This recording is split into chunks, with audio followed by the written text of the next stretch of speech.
आदिवासी शोषण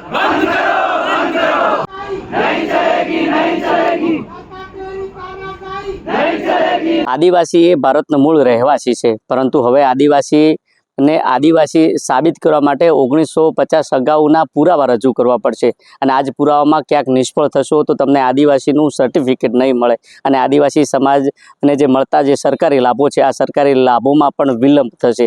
આવી જ ઘટના બનાસકાંઠા જિલ્લામાંથી સામે આવી છે। શું છે મામલો તેની વિગતે વાત આ વિડીયોમાં કરીએ। વૈષ્ણવજન તો તેને કહીએ જે પીડ પરાઈ જાનાને રે। નમસ્કાર, હું છું દિનેશ ઠાકોર। નવજીવન ન્યૂઝમાં આપનું હાર્દિક સ્વાગત છે। વાત બનાસકાંઠા જિલ્લામાં વસવાટ કરતા આદિવાસી સમાજના લોકોની છે।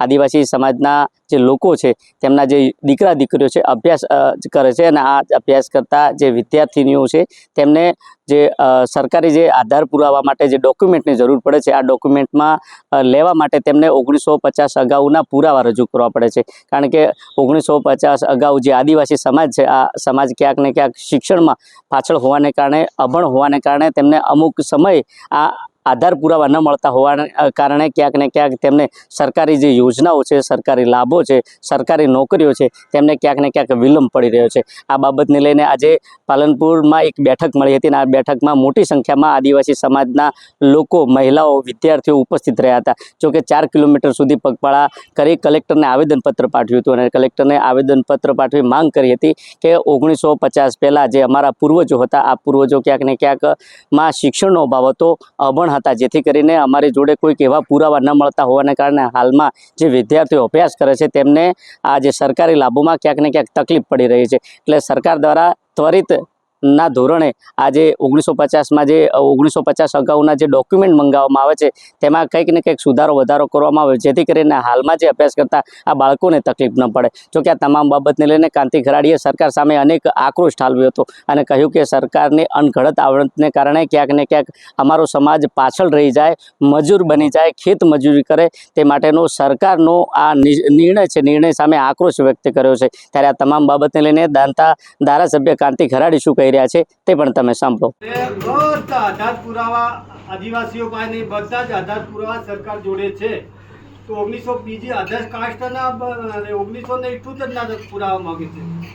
મેન માલિક અહીંયા જો દેશના મેન માલિક કહેવા આવતા એમના 1950 ના પુરાવા કેમ 1948 ની અંદર કાયદેસર સર્વે થયું હોય તો એ વખતના પુરાવા સરકાર જોડે જ છે। અમારા પાસે શા માટે માંગવામાં? સરકાર પોતે જ જાહેર કરે।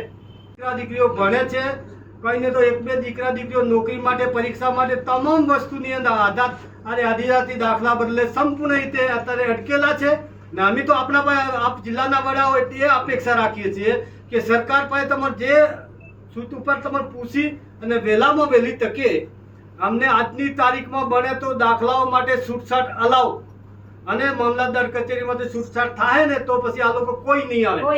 નહીં જો છૂટછાટ થાય તો આના કરતા ભયંકર મુશ્કેલી। બાજુ બેટી બઢાઓ, બેટી ભણાવો ચર્ચા સરકાર કરતી હોય ને અત્યારે ગળે ફસી લાવી મૂકી દેવાની। છોકરાને જેમ થવું એમ થાય, દીકરીઓને જેમ થવું એમ થાય અને અભ્યાસ કરતા બંધ કરી દેવા। આદિવાસીઓને કાયમી માટે જે મજૂરી કરતા હોય મજૂરી કરવા દેવા, ગરીબોને ગરીબ રાખવા માંગે છે। એના બદલે આજે અમે અપેક્ષા તમારા જોડે વહીવટી વડા છો, સરકાર પાસે જે વિનંતી કરવી એ કરી આજની તારીખમાં અમને છૂટછાટ અલાવો, નહીં તો અમે 9મી તારીખના દિવસે અમે આદિવાસી વિશ્વ દિવસ ઉજવવાના નથી।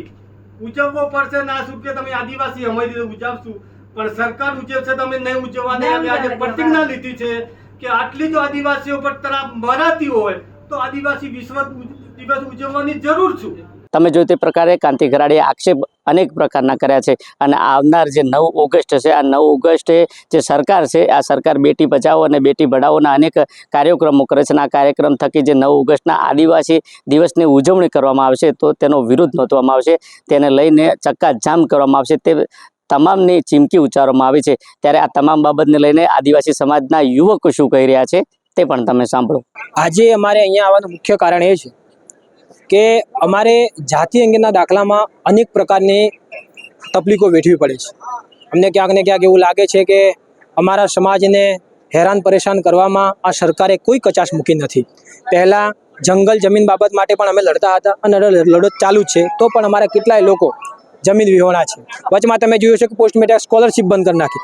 એના એ રીતે આ 1950 પહેલાંના પુરાવા માંગી અમારા લોકોને નોકરીમાંથી કેમ એમને દૂર કરવા, અથવા નોકરી મળેલી છે એમ છતાં કઈ રીતે એમને નોકરી ન આપી, અથવા એમને દાખલા ન આપી એમને મળતા લાભો કઈ રીતે અટકાવવા, એવું આ સરકારનું ષડયંત્ર છે. આ સરકાર ઈચ્છે છે કે આ સમાજમાંથી કોઈ સાહેબ બનવું જોઈએ નહીં. આ સમાજના તમામ લોકો ખેત મજૂર, ફેક્ટરી મજૂર, રોડ પર કામ કરવા જોઈએ કે કૂવા પર રહીને કામ કરવા જોઈએ, ભાગ્ય તરીકે કામ કરવા જોઈએ. બીજું કંઈ આ કરવા ન જોઈએ. એના માટેનું સરકારનું કાવતરું છે. અમારી માંગો મુખ્ય એ જ છે કે આજે તમામ આગેવાનો સાથે અમે આવેદનપત્ર આપ્યું છે, પરંતુ મને એમ લાગે છે કે આ બેરી લોલી આંધળી સરકાર આવેદનપત્ર આપવાથી અમારું સાંભળશે નહીં. એટલે ભવિષ્યમાં અમારે રોડ પર ચક્કાજામ કરવા પડે તો પણ કરીશું ને. અમારી તૈયારી એવી પણ છે કે 9 ઓગસ્ટના દાડે અમે તમામ બનાસકાંઠાના તમામ તાલુકા મધ્યે રોડ પર હાઈવે ચક્કાજામ કરીશું. તમે જો તે પ્રકારે આદિવાસી સમાજના જે યુવકો છે, યુવકે આક્ષેપ કર્યા છે કે 1950 અગાઉ જે અમારા પૂર્વજો હતા, અમારા વડવાઓ હતા, ક્યાંક ને ક્યાંક અભણ હતા, એમનામાં શિક્ષણનો અભાવ હતો. ત્યારે અત્યારે જે અભ્યાસ કરતા જે બાળકો છે તે એ સમયના જે ડોક્યુમેન્ટ છે, આ ડોક્યુમેન્ટમાં કોઈક તકલીફ પડી રહી છે, તો બીજી તરફ અધિકારીઓ દ્વારા પણ તેમને હેરાનગતિ કરવામાં આવે છે.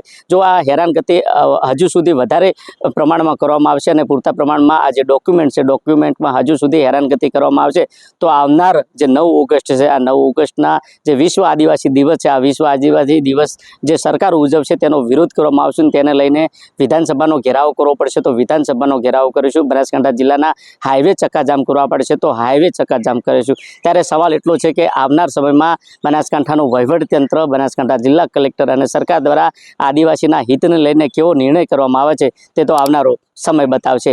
આ જ પ્રકારના સમાચાર માટે જોતા રહો નવજીવન ન્યૂઝ. નમસ્કાર.